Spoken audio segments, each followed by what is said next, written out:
자, 오늘 시장에서도 일부 움직임이 나타나고 있는 것이 바로 이런 우주항공주 관련된 움직임이었는데 이런 우주항공 관련된 분위기가 글로벌적으로 확대가 되고 있는 양상들입니다. 그래서 오늘은 우주항공 관련된 기업들 한번 같이 보면서 우리가 공부를 해보도록 하겠습니다. 자, 오늘 일단은 그림부터 한번 같이 보면서 말씀을 좀 드리겠습니다. 2025년도 국방 반도체 핵심 기술 추진 사업이라고 해서 현재 정부 과제로 추진하고 있는 부분들인데요. 우리가 현재 2024년도에 공부했던 내용이 우주항공 분야에 대해서는 크게 두 가지가 큰 트렌드가 존재한다고 말씀을 드렸습니다. 첫 번째 트렌드는 이제 국산화, 부품에 대한 국산화가 첫 번째 트렌드고, 두 번째는 바로 이제 무인화라는 트렌드를 가지고 있다라는 말씀을 드렸습니다.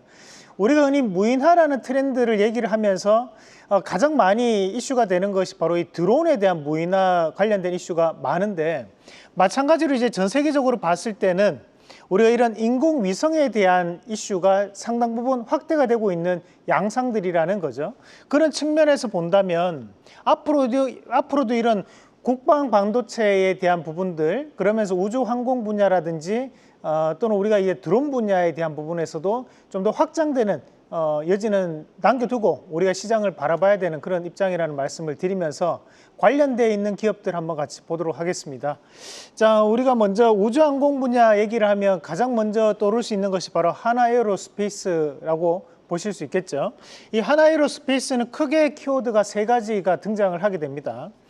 첫 번째 키워드는 이제 방산이라는 키워드를 가지고 있는 기업이고, 그래서 우리가 농담 삼아 얘기할 때 이 하나에어로스페이스를 비롯한 독수리 오용제 기업들이 대한민국에 대한 국방을 지킨다라는 말씀을 드릴 때 가장 먼저 얘기하는 것이 바로 이 하나에어로스페이스가 될 수 있겠고요. 마찬가지로 이제 위성이라는 키워드를 가지고도 가장 대표적인 기업으로 이름을 올리는 것이 바로 이 하나에어로스페이스입니다. 자, 그리고 이제 세 번째가 이제 드론이라는 키워드도 함께 가지고 있습니다.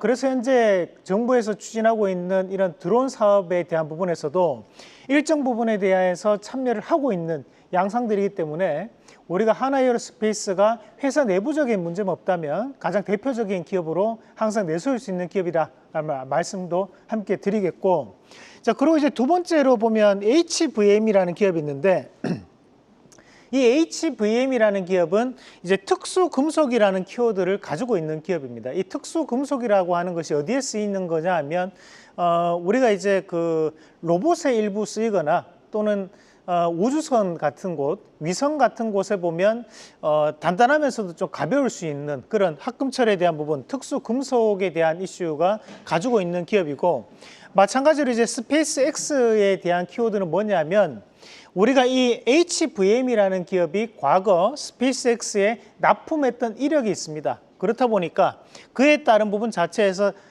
우리가 스페이스X가 이슈가 될 때마다 들썩거리는 종목 중에 한 개가 바로 이 HVM이다라고 보시면 되겠습니다.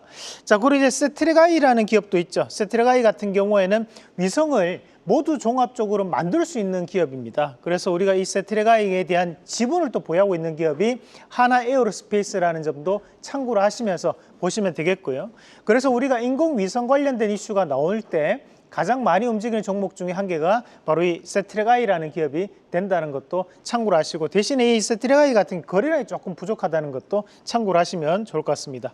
자, 그리고 이 세트레가이와 또 비교되는 기업이 바로 이 인텔리안테크라는 기업이 존재하는데, 이 인텔리안테크 같은 경우에는 위성통신 및 해상용 안테나를 납품을 하는 기업입니다. 그래서 우리가 이런 인텔리안테크 같은 경우에는 인공위성에 들어가는 안테나라든지 또는 제반적인 부품들을 납품하는 기업이라고 보시면 되겠고요. 해상용 안테나에 대한 부분에서도 상당한 기술적인 부분을 보유하고 있는 기업이기 때문에 실제 수출에 대한 물량도 크게 늘어나고 있는 그런 시점이라고 볼 수 있는 기업이 바로 이 인텔리안테크입니다.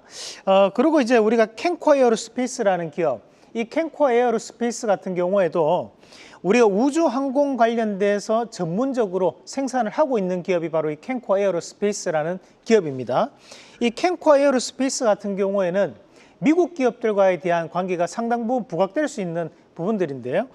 특히 아시다시피 우리가 보잉이라는 항공사 한 번씩 들어보셨을 겁니다. 그 보잉에 직접적으로 납품을 하는 기업이 바로 이 캔코 에어로스페이스라는 기업이고, 미국에서 이제 방산 관련돼서 이슈가 가장 많은 기업이 이제 로키드 마틴이라는 기업이 있습니다. 그 로키드 마틴에도 납품했던 이력이 존재하는 것이 바로 이 캔코 에어로스페이스다. 그리고 과거에는 자회사를 통해서 스페이스X에도 납품했던 이력이 있는 기업이 바로 이 캔코 에어로스페이스라는 것도 참고를 하시고 보시면 좋을 것 같습니다. 자, 우리가 우선 오늘 추천주를 보기 앞서 가지고 지난 시간에 했던 종목 AS부터 말씀을 드리면 IT센 글로벌이라는 기업, 우리가 최근 들어서 다시 한 번 더 STO 시장에 대한 확장이 이루어지면서 오늘도 다시 한번 신고가를 쓰는 양상들인데요. 쉽게 가고 있는 모습입니다. 그래서 이런 부분은 아직까지 이슈가 나오지 않은 상황에서 계속적으로 상승한다는 것은 내재적인, 그러니까 숨겨져 있는 이슈가 있다고 보시면서 우리가 좀 더 홀딩을 하셔서 수익을 극대화하는 전략으로, 제가 볼 때는 만원 이상까지는 한번 강하게 올라갈 수 있는 자리거든요. 좀 더 수익을 극대화하는 전략으로 말씀을 드리도록 하겠습니다. 자, 그럼 오늘 이 우주항공 분야 안에서도 탑픽을 골라본다면 저는 이 종목 말씀드리겠습니다. 세트레가이라는 기업인데, 우리가 이 세트레가이라는 기업이 평소 때 거래량이 크지 않습니다. 뭐 하루에 5만 주에서 약 10만 주 정도 거래되는 기업이고요. 오늘 일부 좀 더 거래량이 많이 나오는 그런 측면은 있지만, 그렇다 보니까 우리가 공략하실 때는 반드시 분할 매수 관점에 대한 부분으로 말씀을 좀 드리고 싶고, 우리가 현재 미국 내에서도 일론 머스크에 대한 영향력이 확대가 되면서 미국 내 민간 우주 항공선인 이 스페이스X에 대한 기술적인 부분도 상당 부분 부각됐던 시점이 있습니다.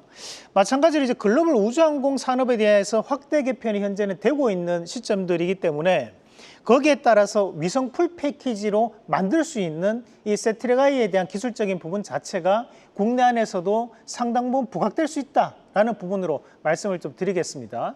마찬가지로 이제 대주주가 현재 하나에어로스페이스이기 때문에 탄탄한 지배 구조를 가지고 있는 부분도 저는 이 세트레가이에 대한 신고가 가능성을 좀 더 높일 수 있는 그런 양상이 아닌가라는 말씀을 좀 드리면서 1차적인 목표가를 잡아본다면 57,300원, 그리고 손절가는 47,000원 제시해 드리도록 하겠습니다. 계속해서 다양한 경제 이슈를 알고 싶다면 구독과 좋아요, 알림 설정 부탁드립니다. AI 캐스터 권미정이었습니다.